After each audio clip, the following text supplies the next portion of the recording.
What's going on, people, and welcome to a brand new episode of Too Many Games, where I get to sit down with some incredible individuals and discuss what they're playing since COVID. Now, I get some dope guests on my show, but this young lady is extra special. Yes, you know when you get a ton-up cake, she is the icing on that ton-up cake. I'm talking founder of Black Girl Gamers. I'm talking co-founder of Culture. I'm talking presenter, streamer, personality, Game Awards nominee, and a game changer up in this place. Jay-Ann Lopez, welcome to Too Many Games and Not Enough Time. No, that was the best thing. I don't even do that myself, let alone like talk about all those things. That's amazing. Thank you so much. You made me feel a little bit hyped. Yeah, so thank you so much for that intro. I don't even thought myself like that. So that's amazing. Thank you so much. I need to get some sleep because obviously I'm doing too much and doing a lot, doing the most out here. But thank you. No, I really am humbled. So when I say game changer, like I really believe that, like what you've done for Black women in gaming, like giving them a safe space, has been incredible. But I think a lot of people don't know how instrumental you are to even connecting like a lot of people that's in gaming. Like it's very rarely I come across someone that opens doors for me. Like I've always been about opening doors for people, and it's very rarely I actually meet an individual that can do that. Now, the first day we met, we had a meeting, yeah? And like one thing that's very prevalent for me in my life is when I always hear someone's name, I have to find them. And I kept on hearing Jay-Ann Lopez and Black Girl Gamers, kept on hearing this name. So I was like, let me reach out. And we had a meeting. And our meeting lasted what, 20 minutes? Yeah. Our actual meeting. No, the actual meeting. Yeah, so the actual meeting lasted about 20 minutes. And we vibed off each other so long. I think we spent about 3.5 hours together just chatting about just chatting about video games. So like for me, family is very, very important, and I call you my sis, and it's not a title that I put out easy because you're someone that I rate a lot. But all right, I've gassed up your head enough. Let's talk about some video games. So COVID's here, it's a mazza. Most people are locked in their yards, so they get a little bit more time on their hands. Now, I know you're busy. I just spoke about your CV. You do bare things. But when you do get a little bit of extra time, what is it that you're playing? So recently, I've been playing a game called Spellbreak, which is by Proletariat. And I really, really love that game. It's like a magical battle royale.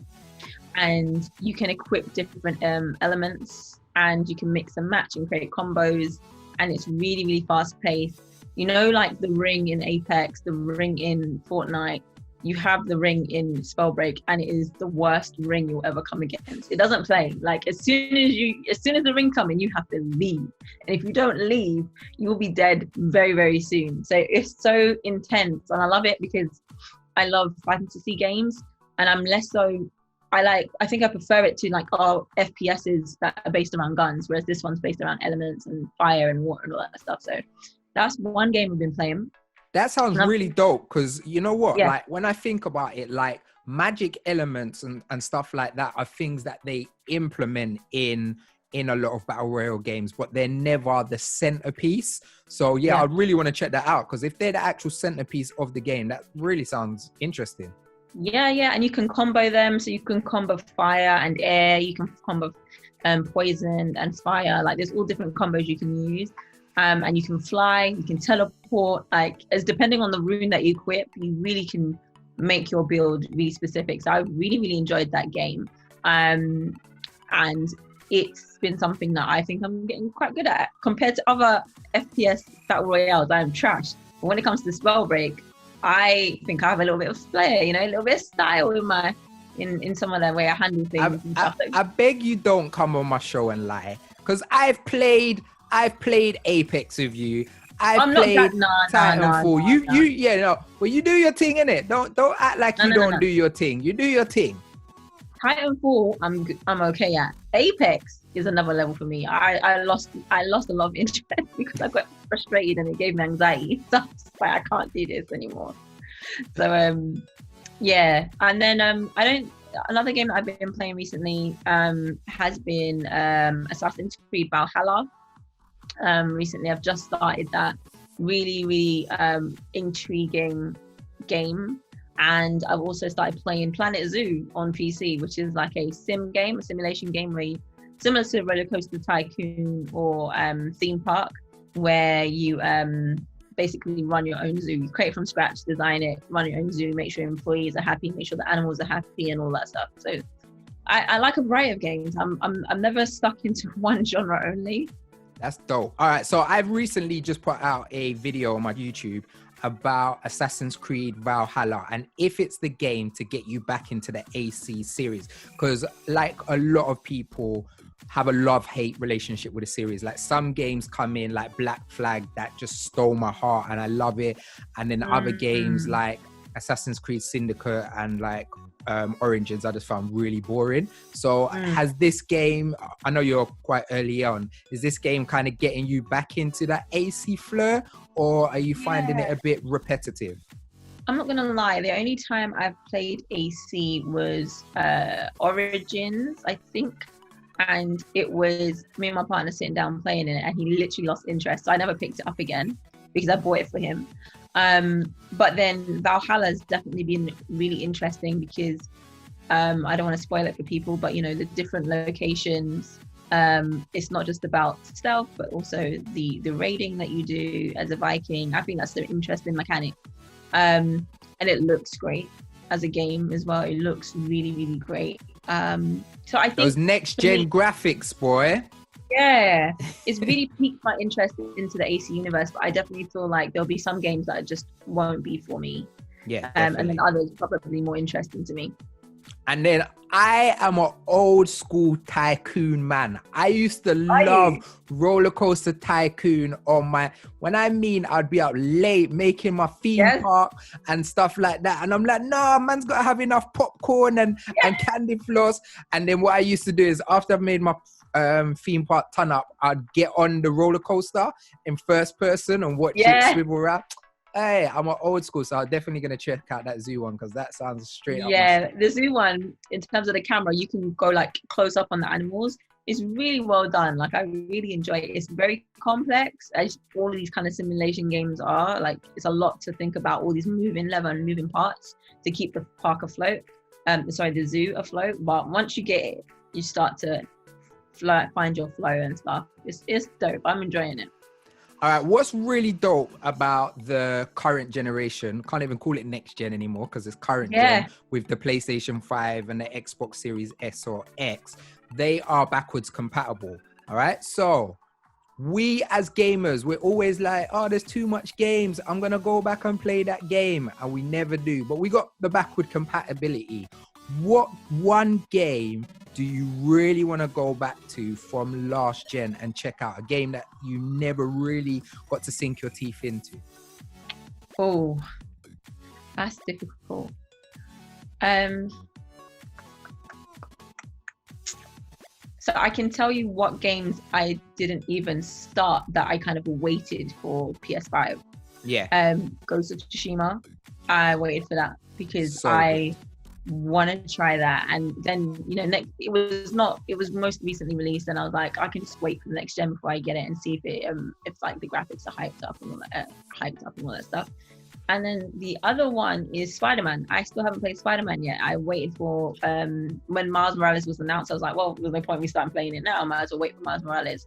And so those are two games that I would definitely want to get into for specifically, I think, PS5.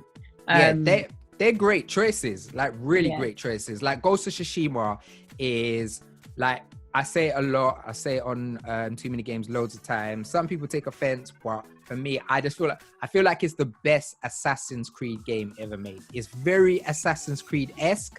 Like it's very like the games they produce, but it just has that PlayStation finesse on it, and like it just implements some really, really cool mechanics.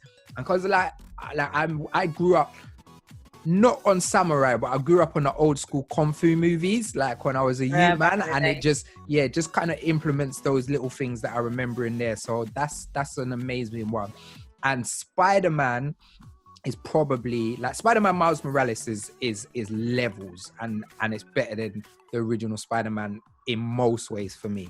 The thing with Spider-Man is the most fun I've ever had on a console. Like, you know me, I love the Final Fantasies, the Zeldas, and I love those games, but there was nothing more fun than swinging around New York. It was just so fun. Oh, I'm excited for that. Honestly, I can't wait. I've saved myself for this console, this generation to kind of get that. So yeah, man, I'm excited about that. I'm super. I got to find some time to do it. All right, so next gen's here, right? Bare games that I probably haven't played. What game do you recommend that I should go back to from the last generation? Or it could be a game that's now. Just one game you recommend for me that I should try out. Do you like Fallout? Yes, I've played it. I'm not the biggest fan. The game jars me, but I see the fun behind it. So if you like the concept of Fallout, I would recommend you playing Outer Worlds, the Outer Worlds. Have you played that? No, I haven't played the Outer Worlds. So not to be confused with the Outer Wilds, because I know there's the Outer Wilds and the Outer Worlds. Outer Worlds. Okay. Yeah. So that's like a Fallout-esque game. And I too have not played a full Fallout game. I've played a couple bits and I've just been like, and put it down. But the Outer Worlds, I was so happy about that game. I had so much fun. And I like the diverse cast of characters that they had in there. So that's one game I'd recommend you play. It's super fun as well. Am I still here? Yes. Okay. Another game, I'm trying to think, another game that I would recommend you play. So there's one game that I picked up on Xbox because it's on the Xbox Game Pass, and that's one thing I really love about the Xbox new generation is Xbox Game Pass and EA Play. Xbox Game Pass is the best thing that's ever happened to gaming. That's how I played the Outer Worlds. That's how I played the Outer Worlds. I'm a Sony guy. You know I'm a Sony guy, but the Xbox Game Pass Ultimate is the best thing that's ever happened to gaming.